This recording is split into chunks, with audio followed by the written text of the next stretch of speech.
Welcome to Destination Truth. If this is the first episode you've seen, then welcome to it. My name is Tyler Wharton. I'm your host, and today I want to start part one of a series called The Truth About Communism.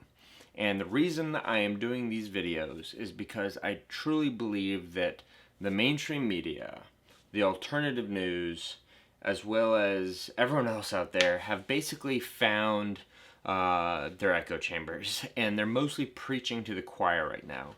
And thanks to some really high-level people in the Soviet Union, such as defector Yuri Buzmanov, a KGB defector, we know that that is actually part of the communist method. It is to be very divisive and to make people basically get so set in their beliefs that no matter how many facts you offer, no matter how many truths you can provide, no matter what evidence, real photographs, even a real cadaver, whatever evidence you provide, they literally just are unable to make an educated decision because their emotions are overpowering their ability to use logic, basically.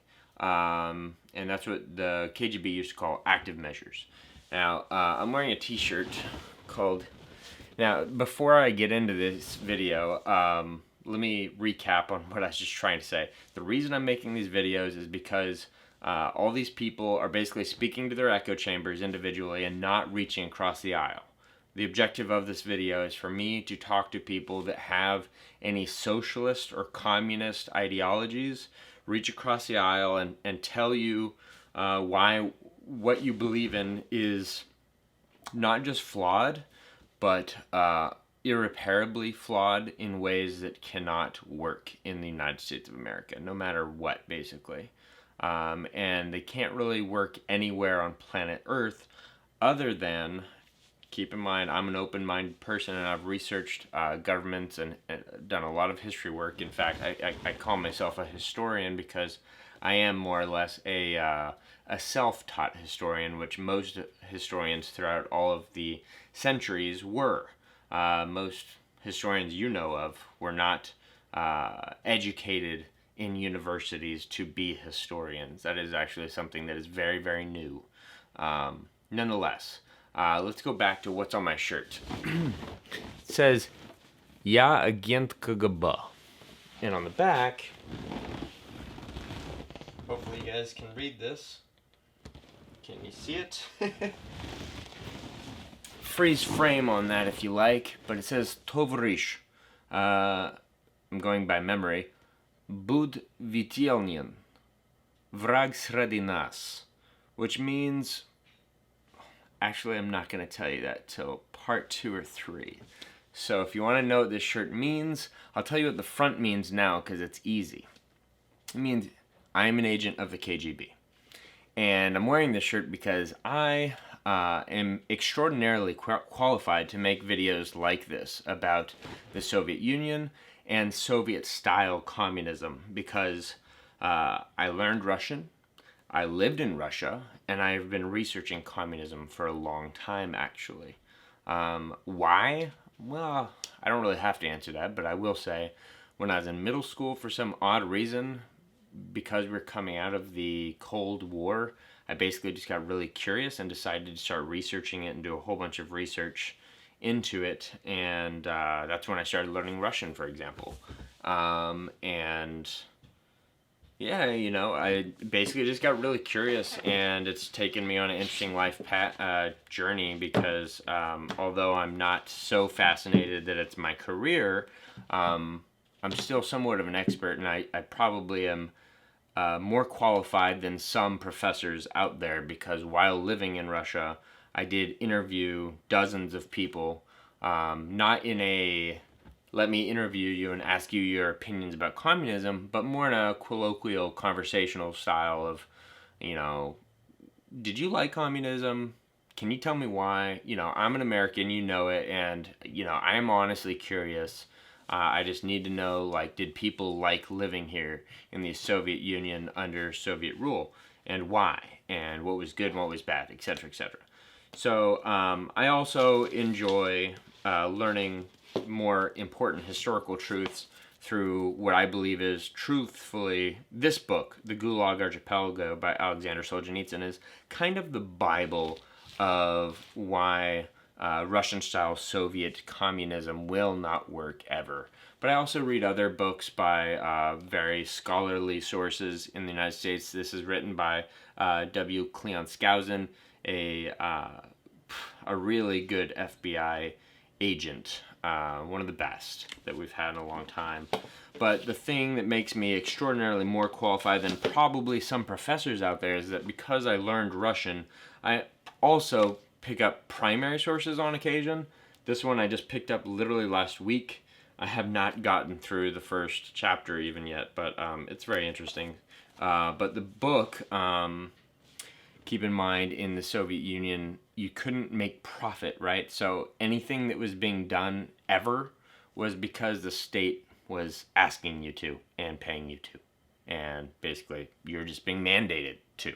And the word mandate has to be used specifically there.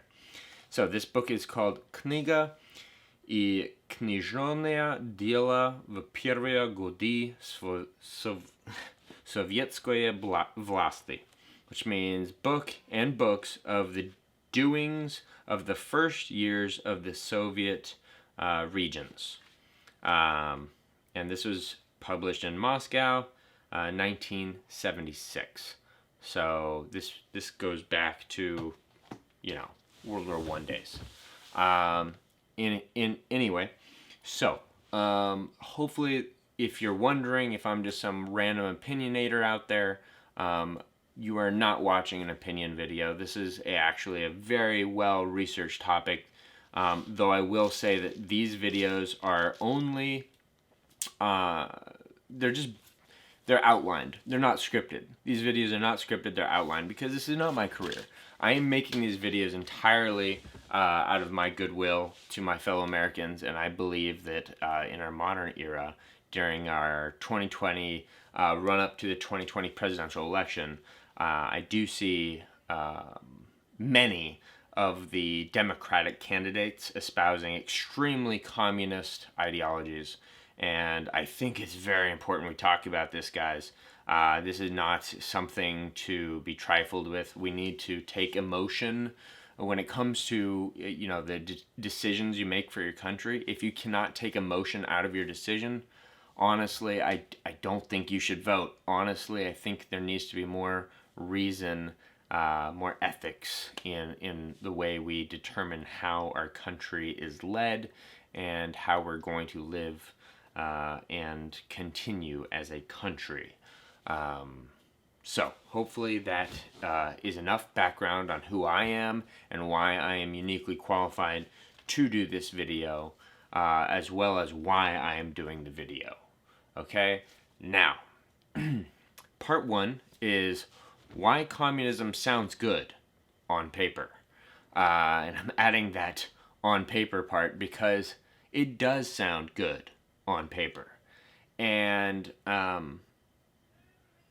there's only three kinds of communists. And this is something that I have determined for myself after doing a lot of research into communism. There's only really three kinds. And in this video, I'm really only talking to two of them, because the third kind is what I call real communists. And real communists are communists that are the real kinds. And I'm not going to get into that in this video because that is a long topic in and of itself. And I'm going to try to keep these videos fairly short. So there's real communists. That's the first kind. They're the most dangerous kind. Second kind. Hopefully you are type 2 or type 3. Idealist dreamers. Idealist dreamers, well, let's be honest, guys. Let's not beat around the bush. Most idealist dreamers that believe in communism are high intelligence. You're probably an intelligent person, but you're probably raised in a rather privileged lifestyle. You probably were middle to upper middle class, or maybe even upper class. You were able to get a degree and maybe even a master's without having to work a job. You were simply able to get it because your parents were easily able to pay for your education as well as your living expenses, yada, yada, yada. So idealists are typically people that are intelligent and they want to make a better world. They want to make a difference. They want to do good things with their life, especially because they were raised in a life of privilege. So I can totally sympathize and understand this background of the type 2s, the idealist dreamer types that want to create a better world or even a utopia for others because they uniquely feel that they're qualified to do so because they're smart, and they know they're smart because they've gone to good schools because their parents cut them into them. Their parents maybe even went to the same school. So they feel like they are on the up and ups, and they deserve to kind of plan society because, hey, they're part of the 1%, pretty much that's their birthright. And so they're going to inherit money. Not just from their parents, but also because they have been, the way was paved for them to get good jobs because they have education. Okay? Then there's the third type. And I actually hope you're type 2 or type 3, but type 3, I really don't want you to get offended by this, but I think type 3 is what I call ideological nonsense. Which is my own diminutive or slang for mentally lazy fools, okay? And I say that because I don't think, if you like communism and you're not a genius, then guess what? I think you're not thinking about it nearly enough. And that's just the reality of it. I just don't think you've given enough thought. And those are the type 3s, and I actually hope you fall into this camp, because if you do, then this video might actually mean something to you. Okay guys, so why does communism sound good on paper? Let's finally get into it. One, first and foremost, for many people that like communism, the most important thing is social justice. Social justice for all. And under communism, it's 100% mandated. Anyone guilty of trying to be racist, bigoted, or this or that in any way, guess what? They can literally be arrested by the state police, the KGB, the whoever you want it to be, and they can get sent away, and their belongings, all that they owned, it goes to their family. Now, most likely, their family is guilty of the same crime because they were married or they were family. So, guess what? They're guilty of thought crimes too. So, they go to the gulag too. So, they're all gone, and all their valuables and possessions go to the state. And the state can divide them all equally. So, that sounds pretty good overall because you're only getting rid of the bad guys anyway. So, social justice, it's mandated. You're creating a utopia. It sounds good. All right, the next one is all social ills are illegal. All social ills. So that supports the last thing I just said. So basically, anyone wronging others, well, if you wrong someone else badly enough, you go to the gulags. And gulags are forced labor camps. So you're now forcing them to do the hard labor for the state, which is justifiable because you're doing something. If you're in a communist country, everyone's doing something that they didn't necessarily choose to do. So everything's mandated. The third reason communism sounds good on paper is because everybody gets to do work that is suitable for them, meaning they're qualified intellectually or physically, something. They're qualified to do it. So they're given meaningful work for their life. And guess what?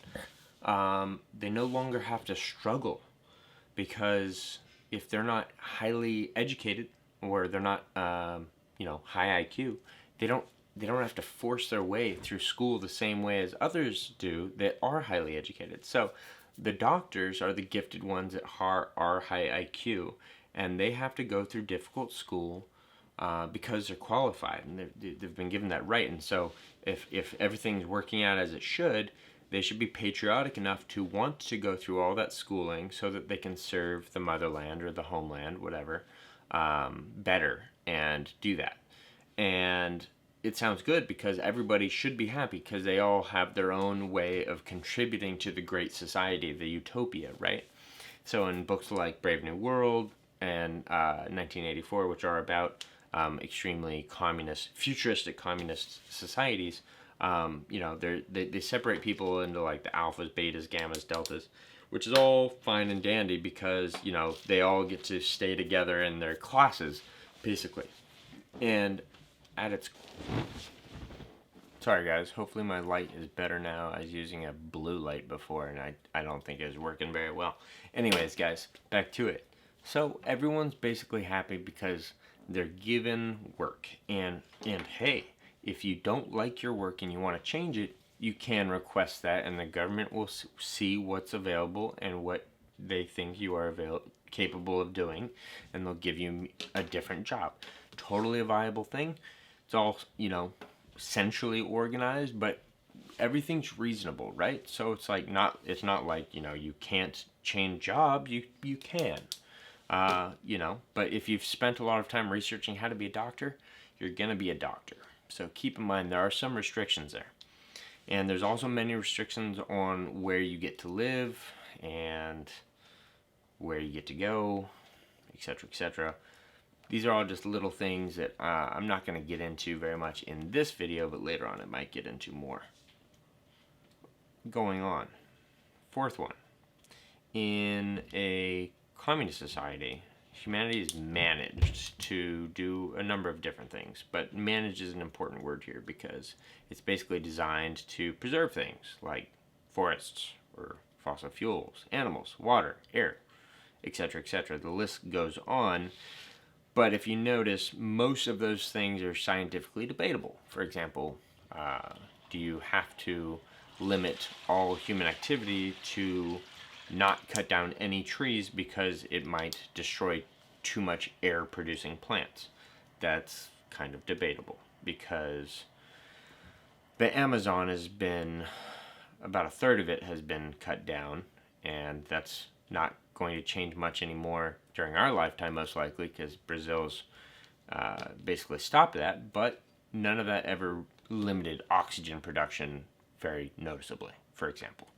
Okay, so we're not going to get into that anymore in this video, but the point is it's scientifically debatable whether humans are impacting the Earth too much in those particular ways. CO2 is a whole other ball field, as well as climate change. Okay, but point being is, under communism, humanity is managed. So that means that if there is a risk of anything happening because of human activity, the communist government is the only tool known to man that can change things in a fast manner to save the world if they need to, right? So if they need to kill off maybe 10% of the human population, it's very easy under communism because the people have all been basically dumbed down and they've been disarmed. So they don't really have any rights, they don't have any property. There's no way that they can fight the state. There's no way. And on top of that, they don't have a freedom of assembly.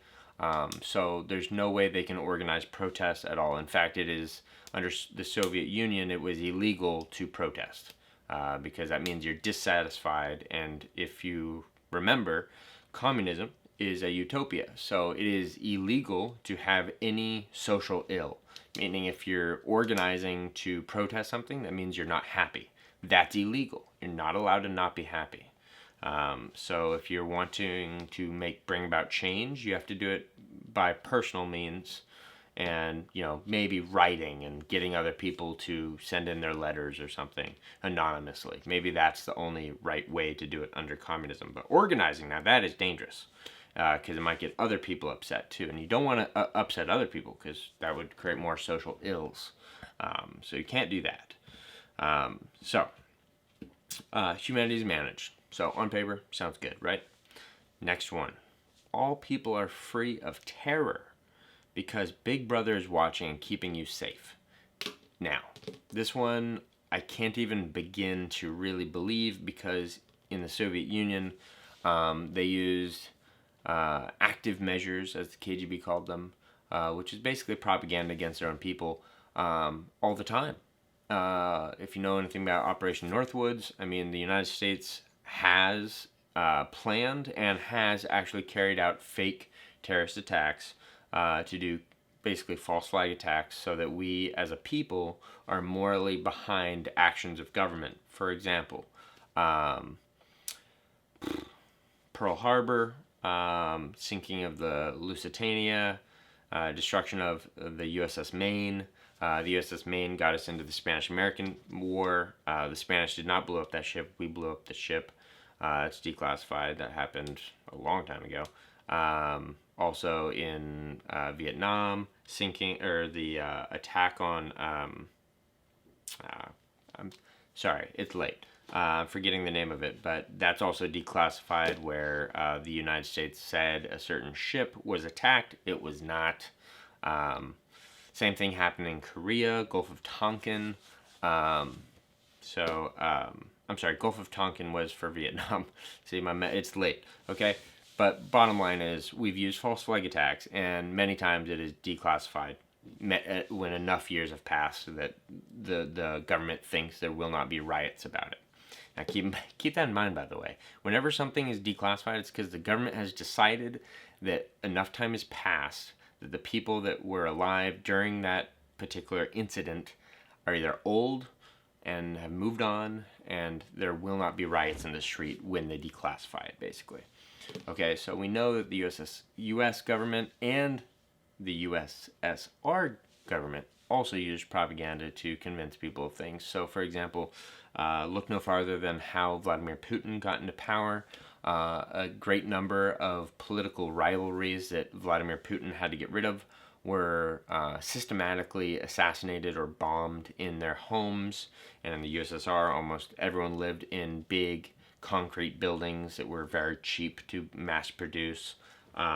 And this was all blamed on Chechenian rebels, Chechenian terrorists, and Putin used this as a political way to get into power, because he was able to blame all of his wrongdoings, because he was assassinating his political rivals, and blame it on Chechenians, and then he was able to be the hero by going after Chechenians and launching a short war on Chechnya, the region, for I think less than a month. He rolled the tanks down there, and anyways, it was a terrible atrocity, and it's a sad story, but Google it. It's history now. Okay. Great article. When I first discovered that particular story, was actually written in the early 2000s by GQ, of all publications. GQ published a great editorial about how Putin got into power and destroyed many of his rivals, and all at the same time elevated his reputation. It was genius. Anyway, so that's just one example of how the USSR, that happened when it was still the USSR, used propaganda against its own people. But there's many, many other ways that they did it. It's innumerable, because the USSR mastered how to use propaganda on their own people before taking it and using it against us. Okay, how am I doing on time? All right, this is already getting long. This is why I've got to do this in multiple parts. Okay, so going on. So because there's Big Brother watching over you, there's no such thing as terror anymore, because guess what? Anytime you're suspicious of somebody, all you have to do is ring up your local police, and they will look into it. And if that person's guilty of pretty much anything that they can find wrong with them, they're out. They're going to the gulags. Forced labor, which again, forced labor is only the most uncomfortable and terrible. It's you're being forced into a concentration camp. In many instances, far worse than Nazi concentration camps. By the way, many times worse. I've read this, as well as books like A Few Good Men. What was that other book I read? Ordinary Men. Sorry, about Nazis and not the Nazi era. Anyway, I'm trying to stay on topic, guys. Sorry, some of this is unscripted.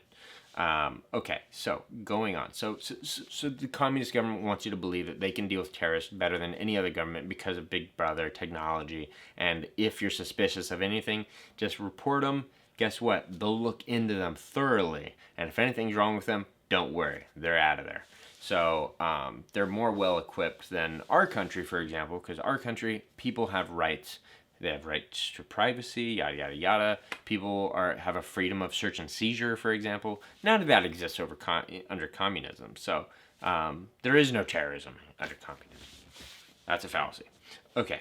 And I'm going to try to keep this video mostly positive because there's plenty of evidence to the contrary of everything I'm saying. So I'm going to just keep going with why communism sounds good and why you're probably a good person for thinking it is a good idea, because you have a big heart. Personally, I think most of the time it's because you have a big heart. You want to make the world a better place, and you think you can do so for one reason or another, whether you're simply oversimplifying it. You're one of the fools, type 3s. Sorry, no offense. I really don't mean any offense, but I think you've just underthought this, and that's it, which is more innocent a crime than being a type 1 communist, which is a very evil crime against humanity, in my opinion. And type 2s, you're the best of the best in the sense that you're really just trying to create a better world, and you think that you've been given enough, and you think that you understand the world well enough to do so. Okay, so last things that make communism sound really good on paper. Humanity is kept in harmony with production, meaning because under all kinds of socialism and communism, the state controls all means of production. So that means that if it can produce X amount of food or goods, then you can only have X amount of human beings. So if they don't want you to be producing rampantly, then hey, maybe they implement a one-child policy, as communist China did. You know, whatever you got to do. And I'm going to be using some examples from communist China and other communist countries like Cambodia, Laos, or North Korea. And North Korea is definitely communist, by the way. And I'm not going to get into proving that if you want to debate that, but I will prove it in another video because it's easy to. Okay, all right, last ones. People are all on the same level. Life sucks, but it sucks equally for everyone. And that is because you keep the classes kind of separate, very separate. So people that are low IQ versus high IQ, you know, in the beginning of communism, they're all perfectly equal. But eventually they started adapting and realizing, hey, this Marxist guy, you know, he didn't exactly write a Bible here. We're going into uncharted waters when we're completely dictating the lives of millions and millions of people. We need to have some change possible. So there are 5-year plans, which were all lots of big plans. In 5 years, you got to make tons of huge changes, and only under communism can you change society so rapidly and in such drastic and insane measures.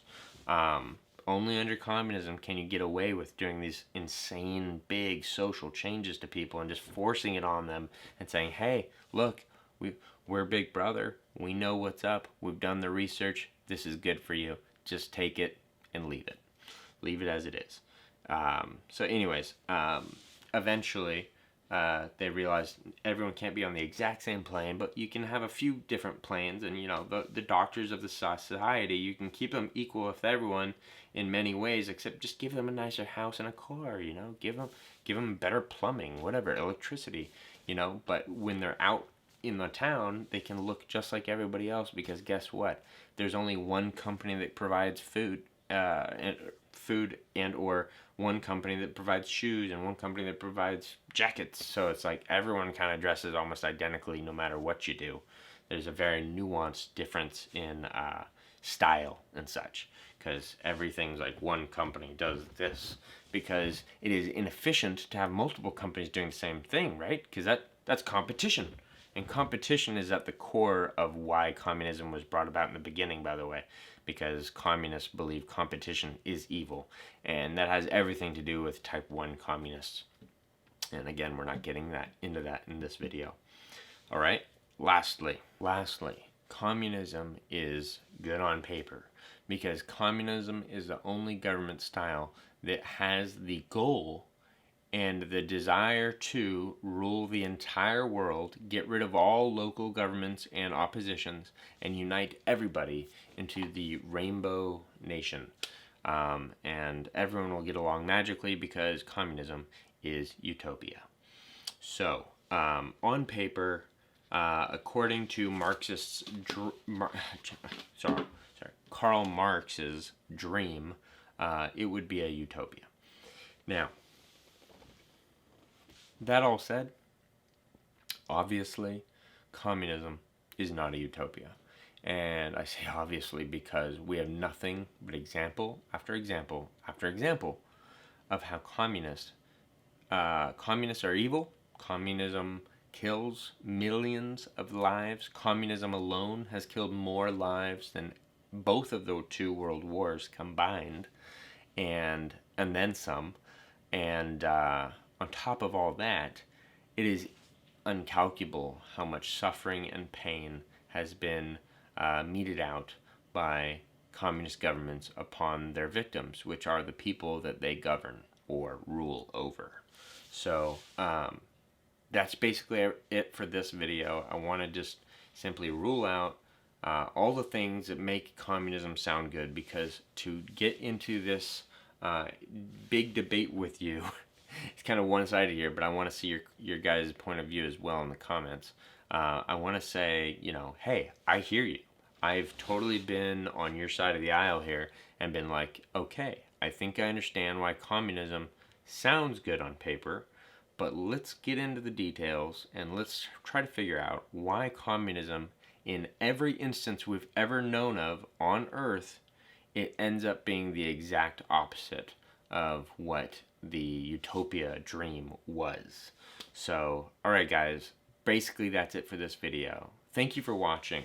We're going to get into those details and all these facts and historical points of view that I keep bringing up, and tell you exactly why communism does not work and what is the truth about communism. So, let's get into it in part 2. Thanks for watching, guys. I'm Tyler Warden. If you like this kind of content, please like and subscribe, and thanks again for watching. I've been trying to find my way. Take me by the hand and